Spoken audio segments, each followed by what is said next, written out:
Hey guys, I'm PJ with the High Mountain Homestead. This is going to be a real quick video. I wanted to talk about the differences between livestock and pets.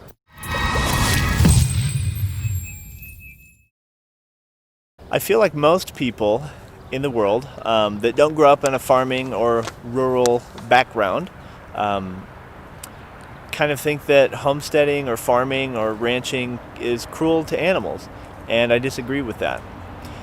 And here's why. Here's why I think they think it's cruel to animals. It's because people that don't grow up with livestock don't understand their purpose. And in fact, they don't even have a category in their mind for what livestock is. Most people grow up with two categories of animals. They think of pets, your dogs, your cats, your fish, hamsters, and then your exotics, your elephants, your giraffes, anything you'd find at a zoo. And livestock seems to be some weird version of either pet or exotic. I mean, there's petting zoos, right? And those are usually farm animals, and so maybe people lump them in with exotics. But they're not. They're not. They're partnership animals. And some people might say that pets are partnership animals, but not in the same way. I feel like pets are a lot more companionship animals. And there's some hybrids. Immediately coming to mind is sheepdog. So something to realize about livestock. They were bred to serve a purpose. You could almost say that they were created by our farming ancestors, created via selective breeding, to fill certain purposes. Chickens are pathetic defenders of their own life. They are super mean to each other, but when humans get involved and start taking care of them, and feeding them ample amounts of food, they'll feed us in the form of eggs. Sheep and goats are incredibly cool because they're like a superpower. They're like the superpower animal that will save the earth and reverse global warming. Like, here's a really great example. This girl right here, that tree was just a limb that I pulled off of, that branch right there was a limb that I pulled off of this small tree right here.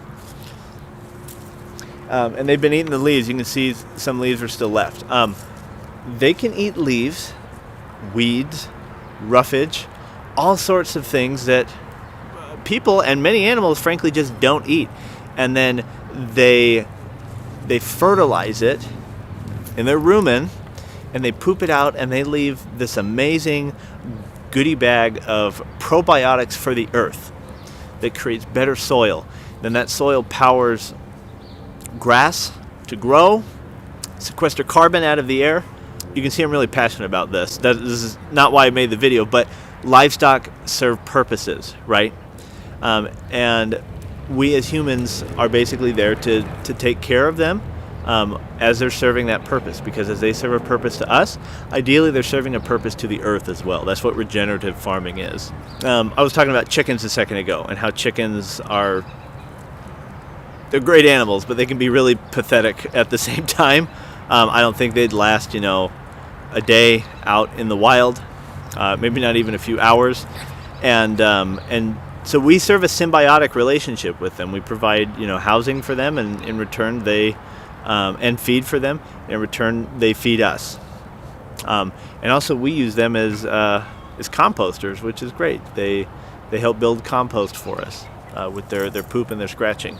I also don't want to come off cruel and heartless about livestock, because I feel like that's a bad reputation that I don't want to perpetuate either. And that is that livestock deserve love and respect too.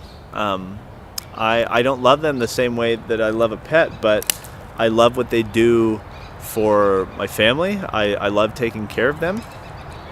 And I think that's something that should be honored and kept special, is that livestock have a place on this earth. They have a place on the farm, and that's something that should be respected. So as always, my video went longer than I intended it should, because I'm a little bit of a ranter, but livestock are great, really important animals. What I want people to realize is that if you've got a friend with a homestead and they talk about, they're killing chickens, or they keep sheep or whatever.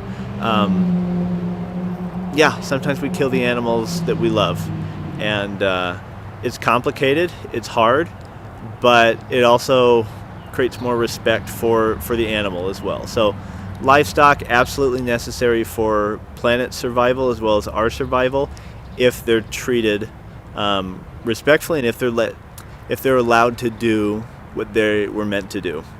So don't feed cows grain and make their gas ruin the whole ozone. Instead, feed them grass. Let them ferment that grass. Let them poop it out, and let them dump a 50-pound micro or a probiotic on the soil. That's what they're used for. So at the end of the day, livestock very beneficial to you and to me and to our future generations. We just got to figure out how to do it correctly at scale.